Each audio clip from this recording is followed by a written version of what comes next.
আপনারা দেখতে পাচ্ছেন এই 5.8G মাইক্রোওয়েভ সুইচটি এর হচ্ছে ইনপুট এটি লাইভ নিউট্রাল এবং লাইভ। এটা হচ্ছে আউটপুট, এটা হচ্ছে ইনপুট, এটা আপনারা জানেন। আর এটি থেকে আপনারা দেখতে পাচ্ছেন মডেল এবং লোড কত দিতে পারবেন।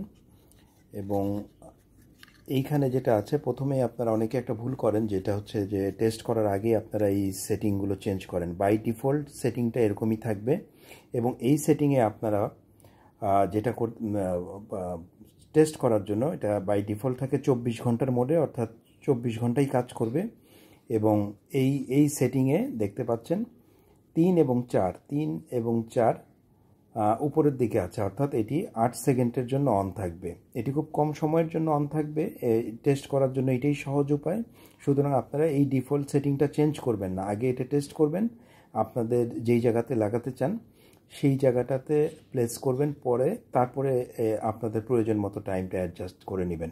এখানে দেখতে পাচ্ছেন 1 2 3 4 5 6 মোট 6টি ডিআইপি সুইচ রয়েছে। 1 এবং 2 দিয়ে আপনারা সেটিং করতে পারবেন। 1 আর 2 যদি উপরে থাকে, অর্থাৎ উপরের দিকে হচ্ছে অন এবং নিচের দিকে হচ্ছে অফ। উপরের দিকে থাকলে এটি হচ্ছে 24 ঘন্টারই কাজ করবে, অর্থাৎ দিন রাত এটা সব দিকেই সেন্স করবে। এবং আপনারা যদি 30 লাক্স বা 20 লাক্স দেন, তাহলে এটা অন্ধকার হলেই শুধুমাত্র কাজ করবে। অন্ধকার হওয়ার পরে যদি সেই জায়গাতে মুভমেন্ট হয়, তখনই এটা কাজ করবে। সুতরাং আপনারা যদি রাতের মোডে শুধুমাত্র রাত হলেই কাজ করাতে চান, তাহলে আপনারা 30 লাক্স কিংবা 20 লাক্সে অ্যাডজাস্ট করবেন। 30 লাক্সে অ্যাডজাস্ট করার জন্য 1 নাম্বারকে অন রাখবেন এবং 2 নাম্বারকে অফ করে দিবেন। আর 20 লাক্সে সেট করার জন্য 1 নাম্বারকে অফ করে দিবেন এবং 2 নম্বরকে অন করতে দেবেন। এই যে এইখানে কিন্তু সেটিংগুলো দেয়া আছে। 3 আর 4 হচ্ছে সময়। যদি 3 আর 4কে আপনারা উপরের দিকে রাখেন, তাহলে এটি 8 সেকেন্ডের জন্য অন হবে।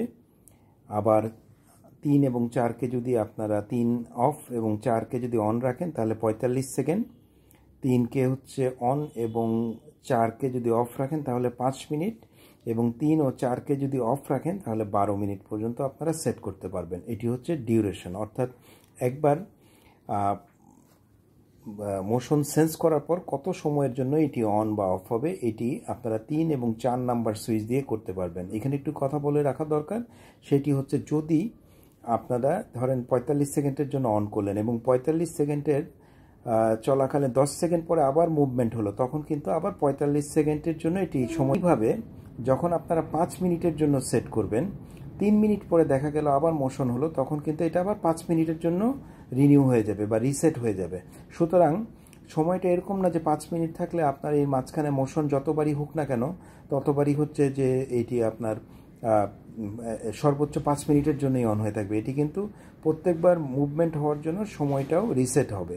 আর 5 এবং 6 নাম্বারটা হচ্ছে ডিস্টেন্সের জন্য, অর্থাৎ 20%, 50%, 70%, 100%। এইটা সেন্সিটিভিটিটা কত রাখতে চান, সেটি আপনারা 5 এবং 6 নাম্বার সুইচের সাহায্যে সেট করতে পারবেন। যদিও এটা 50%-এর নিচে খুব বেশি 50% বা 20%-এ খুব বেশি সেন্সিটিভিটির পরিবর্তন হয় না।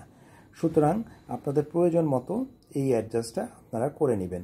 আর এই যে এখানে যে সবুজ এলইডিটা দেখতে পাচ্ছেন, এটি যখন সেন্স হওয়ার পরে যত সময়ের জন্য অন থাকবে, সেই সময়ের জন্য এলইডিটি জ্বলে থাকে।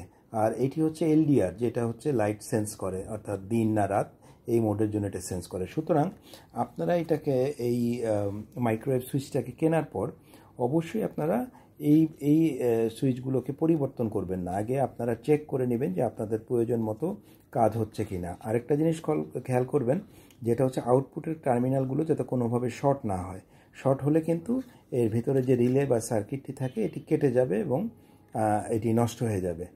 এবং এটিকে আপনারা দেয়ালে কিংবা ছাদে যে কোনো জায়গায় সেট করতে পারবেন। তবে এটি কিন্তু আউটডোরের জন্য প্রযোজ্য না। আউটডোরের জন্য মানে বলতে চাচ্ছি, যেখানে রোদ বৃষ্টি থাকে সেইখানে কিন্তু এটি ওয়াটারপ্রুফ না। সুতরাং আপনারা যদি বাইরে অ্যাডজাস্ট করতে চান, তাহলে অবশ্যই এমন একটি জায়গায় রাখবেন যেই জায়গাতে সহজেই বৃষ্টির পানি না আসে, বা এই ডিভাইসের উপরে বৃষ্টির পানি যাতে না আসতে পারে। তো আশা করি এটা আপনারা এখন সহজেই সেট করতে পারবেন। আপনারা বিস্তারিতভাবে ইউটিউবের ভিডিও দেখতে পারেন। ইউটিউবে একাধিক ভিডিও দেওয়া আছে এর উপরে, সেখান থেকে দেখে নিতে পারেন এবং এটি সেট করবেন কিভাবে সেটিও দেখে নিতে পারবেন এবং সাথে ইনস্ট্রাকশনও দেওয়া আছে এবং অনলাইনে এর বিস্তারিত দেওয়া আছে। সুতরাং আপনাদের সেট করতে কোনো অসুবিধা হওয়ার কথা নেই। সবাইকে আন্তরিক ধন্যবাদ। আশা করি এটি আপনারা ভালোভাবে কাজে লাগাতে পারবেন। ধন্যবাদ সবাইকে।